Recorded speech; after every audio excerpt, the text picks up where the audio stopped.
So hi everyone, this is our formal announcement for upcoming tournament.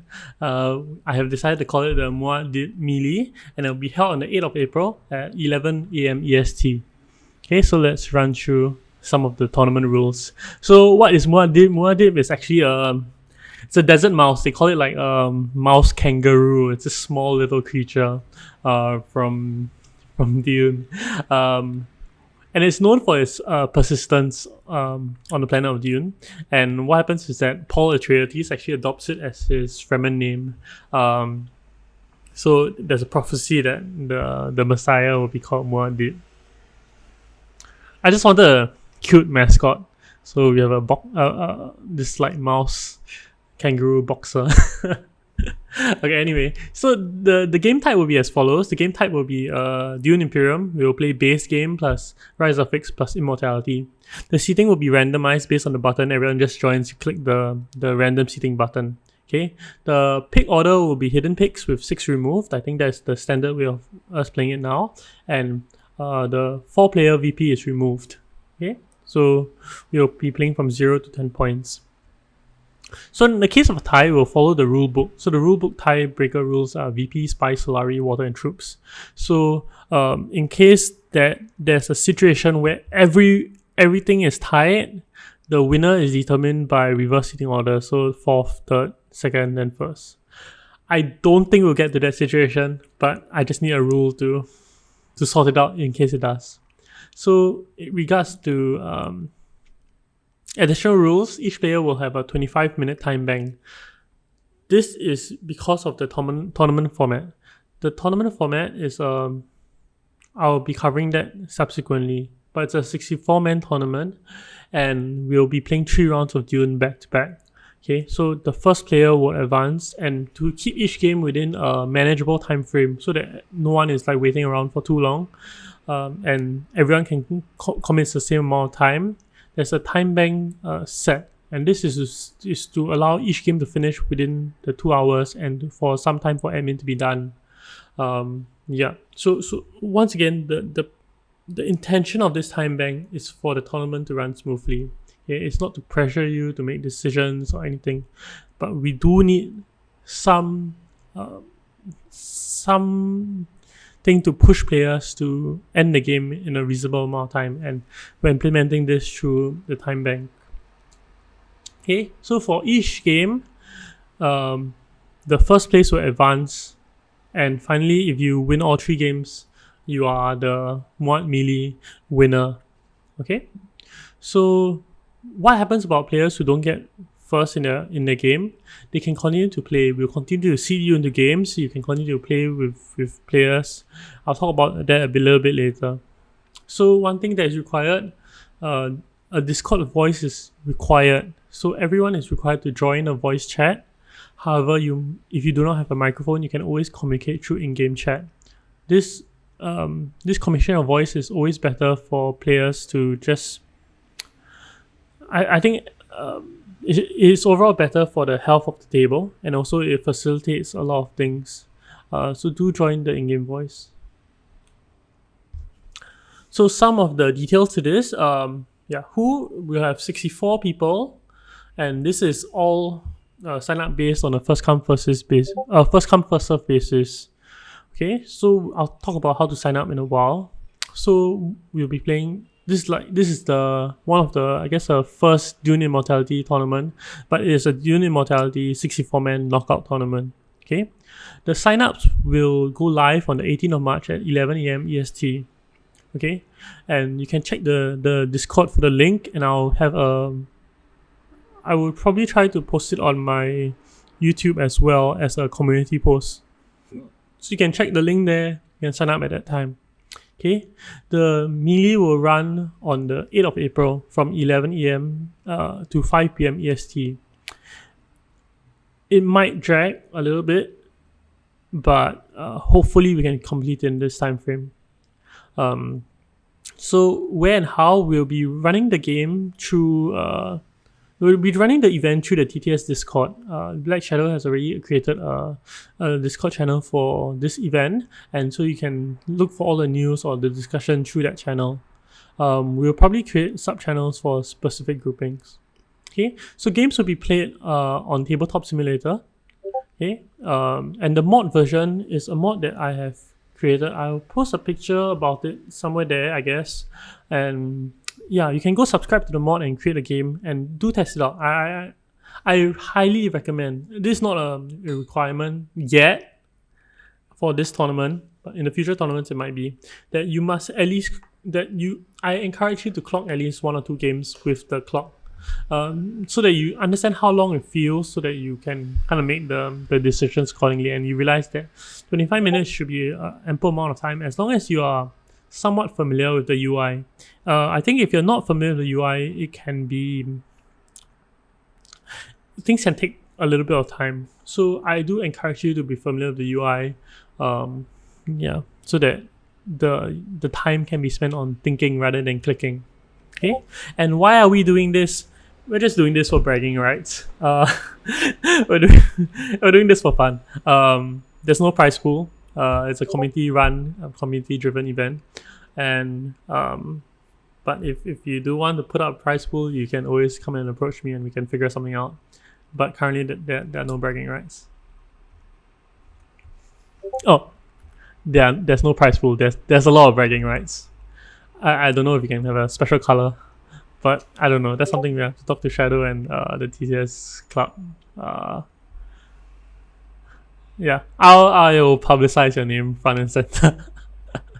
So some additional rules, I think I talked about this just now. So players will each have a 25-minute time bank to play out each game. So this to facilitate the running of the event, to keep it within 6 to 7 hours.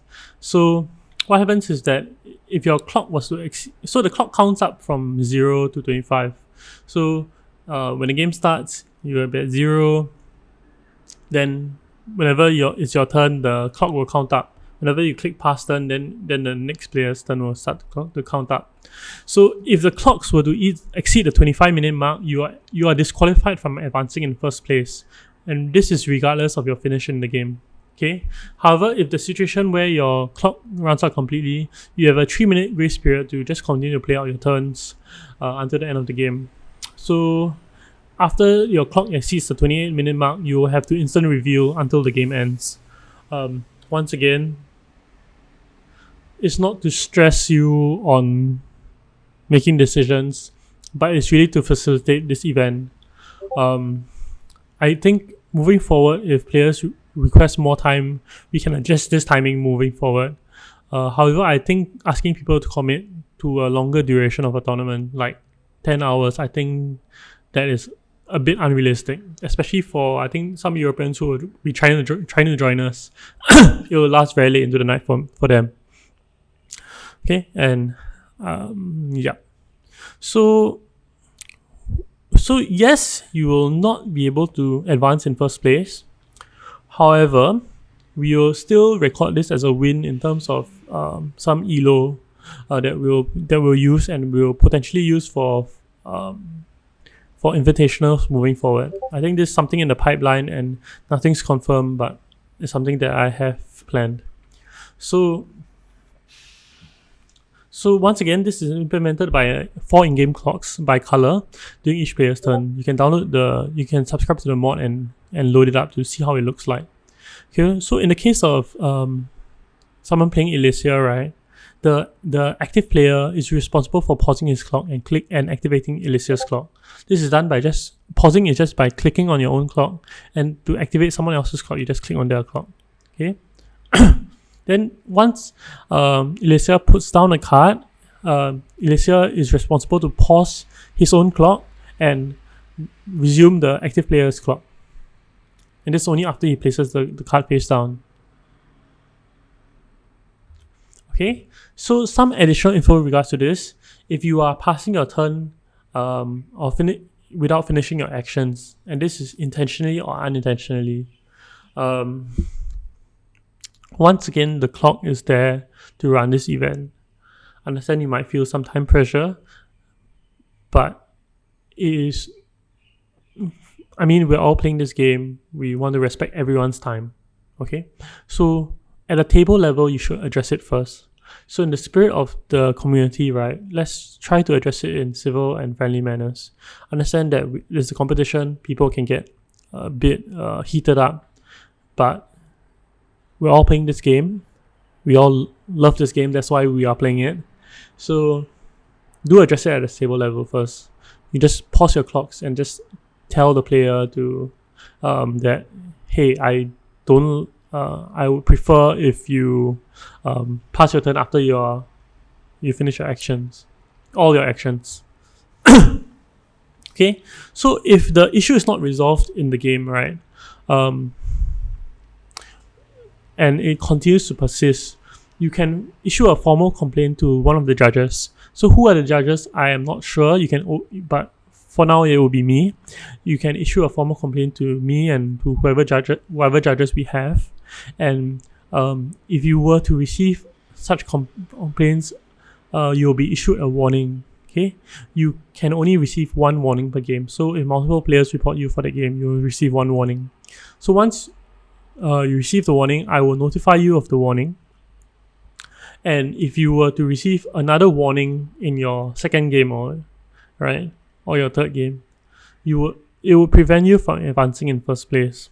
So no other players will be notified of anyone receiving a warning, right? No other, yeah.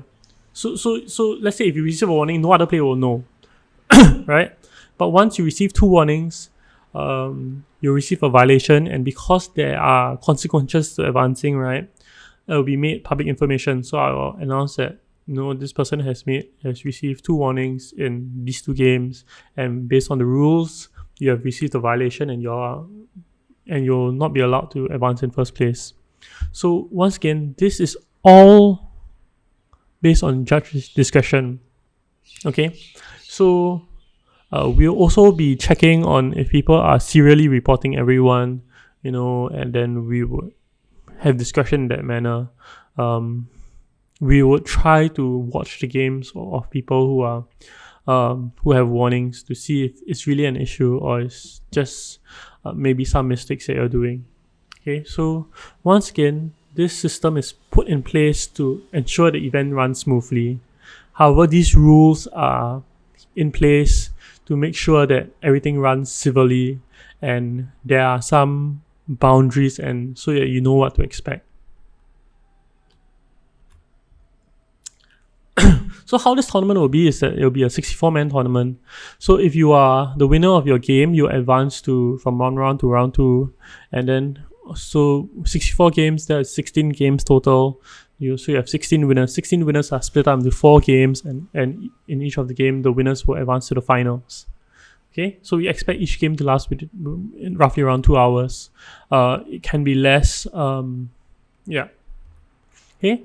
However, if you are second place or third or fourth, right, we'll continue to seed you into various groups, similarly to how the first places are done. Okay, and what happens is that you will play with other second places, and we'll use this data for stats. We'll use it for ELO, meaning that we're using it for stats and for ELO. The ELO, I think don't take it too seriously, but at this point in time, I have some plans in mind for using this ELO to do invitationals in the future. However, most of the scheduled events in the future will be open to all. Okay, so, but at the same point in time, if you lose your game, if you lose your first game and you are unable to become the eventual champion of the Deep Melee, you can always choose to drop out. So if you choose to drop out, just type it inside a chat that we'll create to just signify that you drop out, and and we will remove you from the groupings, and then we'll continue to group everyone else. Okay, so if you no show for the event, so let's say if you register for the event, you confirm that you're coming, and you do not show up on the day itself, right? You'll be deprioritized for the following 2 melees. So meaning that, let's say if we decide to hold one in the months of May and the months of June, right? If there are more than 64 people register, we would bump you off the list regardless of if you were the first to register for it or not. So the games with no shows, right, will be filled based on a reserve list, assuming we have a reserve list. Okay, and in the situation where we have less than 64 participants, we will try to fill the games with 4 players each, right? And some players will receive buys. This will be completely random, but based on the number that we have, some 3-player games might need to be played, and then so they will be scheduled as 3-player games, and the remaining players will get a buy for round 1. Okay, so with that, we've come to the end of the tournament announcement. I hope you're excited. I think I'm a bit worried we won't have enough participants, but we'll see how. First time organizing is, and appreciate your support to the channel. I think Josh or Martel. Yeah, Martel was talking to me about potentially streaming.